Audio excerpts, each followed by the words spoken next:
Flor Guamán Campos, Víctor Hugo Cheve Villegas, formular las observaciones y contradicciones correspondientes al requerimiento acusatorio. Es así, señorita magistrada, que con fecha 2 de diciembre del 2013, mediante escrito ingresado por mesa de partes a este órgano jurisdiccional, la defensa de los imputados antes señalados formula la absolución del traslado del requerimiento acusatorio. Además, en ese mismo escrito establecemos observaciones materiales y formales a la acusación y estamos solicitando, en este caso, que se declare infundado el requerimiento acusatorio en el extremo de mis patrocinados y además solicitamos el sobreseimiento de la causa a favor de ellos. Objetamos la reparación civil. Perdón, de los tres a ahora. Ya. Objetamos la reparación civil y además vamos a ofrecer un medio de prueba para que sea actuado a nivel de juicio oral. Respecto al primer punto, que está referido a las observaciones a la acusación, recordemos que el artículo 349 del Código Procesal Penal es claro y preciso respecto a los requisitos que debe contener la acusación, lo que se conoce como la imputación necesaria. Requisitos que no solamente en el documento escrito que se nos hizo llegar oportunamente, tanto a las partes como a la defensa, para su observación, sino también hoy día, a nivel de la oralización, establecemos que hay una serie de omisiones que no se han tenido en cuenta y no se han establecido para poder cumplir con un filtro respecto a esta acusación. Por ejemplo, cuando nos referimos al numeral 1 literal B del artículo 349, a donde se exige la relación clara y precisa de los hechos que se atribuyen al imputado con sus circunstancias precedentes, concomitantes y posteriores. En caso de contener varios hechos independientes, la separación y el detalle de cada uno de ellos. En primer lugar, señorita magistrada, no hemos escuchado a nivel de esta audiencia decirnos cuál es el momento preciso de la supuesta comisión del hecho punible o de los hechos punibles. Nos están dando 2 hasta 3 fechas como si estas fueran alternativas o continuadas o permanentes, no lo sabemos. El señor representante del Ministerio Público toma como referencia las fechas de las denuncias que hacen ciudadanos del distrito de Pitipo. El actor civil toma como referencia la firma del convenio que suscribe la Municipalidad Distrital de Pitipo con el Ministerio de Vivienda. Se ha hecho referencia a la firma del contrato, se ha hecho referencia a la fecha de ejecución de la...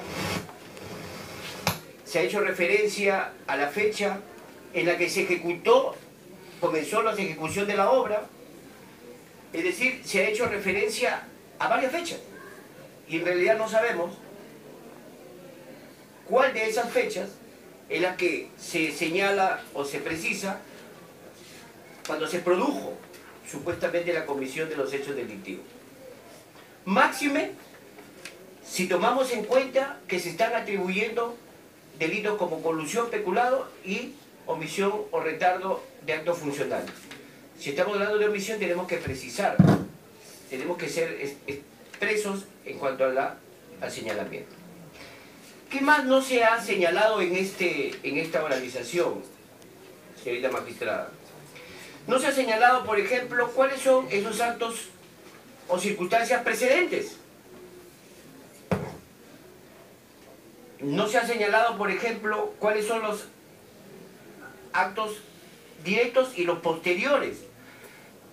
Es más, se ha incidido en los actos posteriores como elementos de consecuencia, pero no se ha incidido en los actos concomitantes y anteriores para establecer si hubo o no estos elementos de concertación, estos elementos colusorios.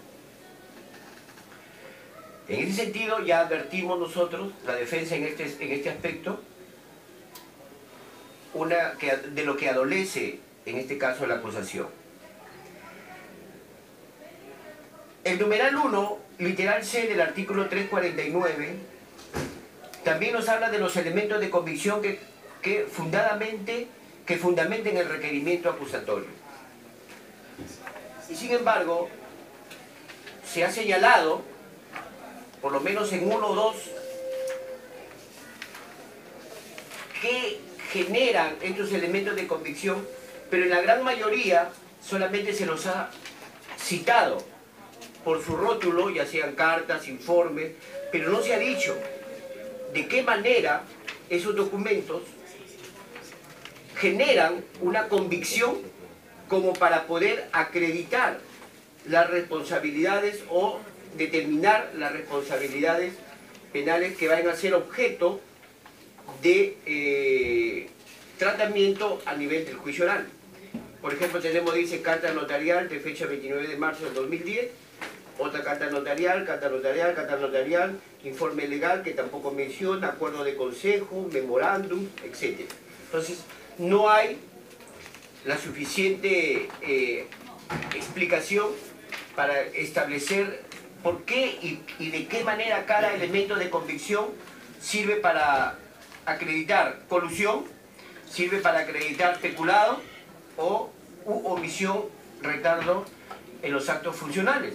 Porque no podemos decir que todos esos elementos de convicción pueden servir para la comisión de 3 delitos distintos, teniendo en cuenta que entre la colusión y el peculado obviamente que no existe una correspondencia ni complementariedad, son delitos autónomos.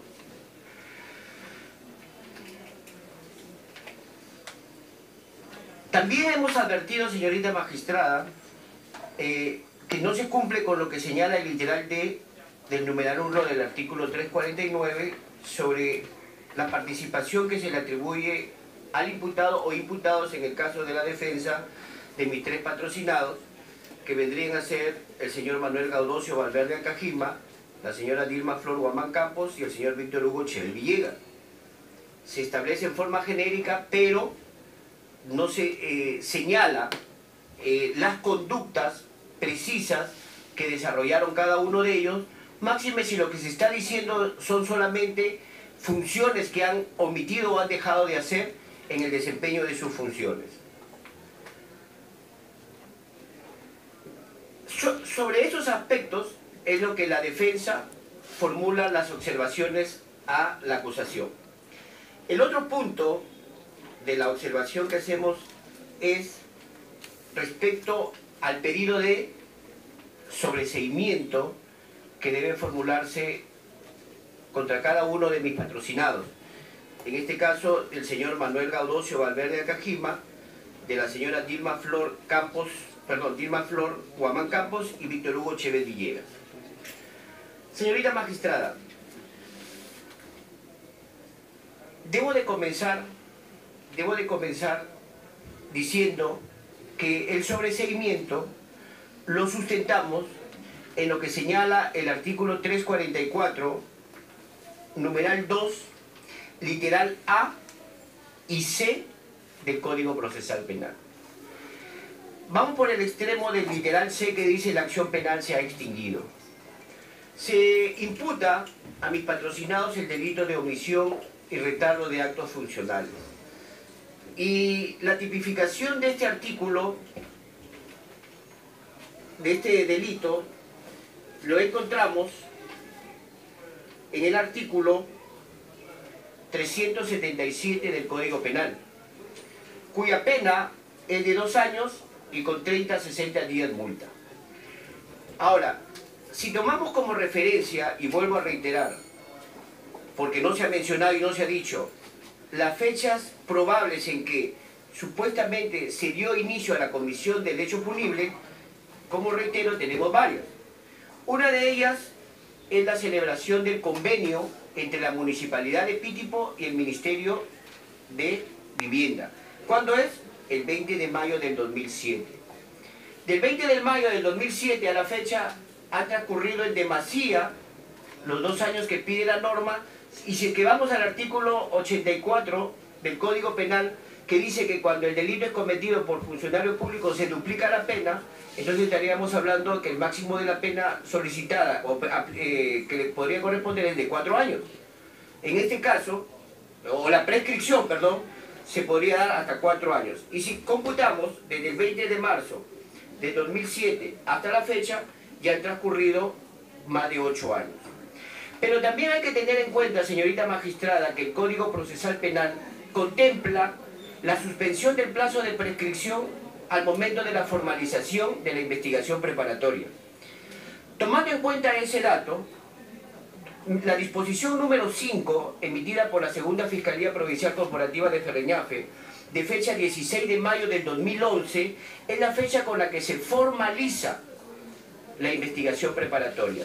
Entonces, si del 16 de mayo del 2011 computamos al día de hoy, que estamos hablando 28 de agosto del 2015, también la sumatoria nos arroja que ya han transcurrido más de 4 años, exigible como máximo para la prescripción de la acción penal en el delito señalado.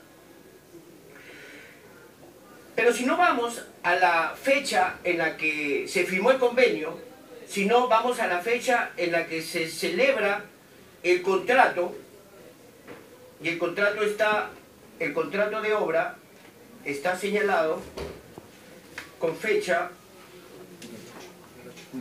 junio del 2008.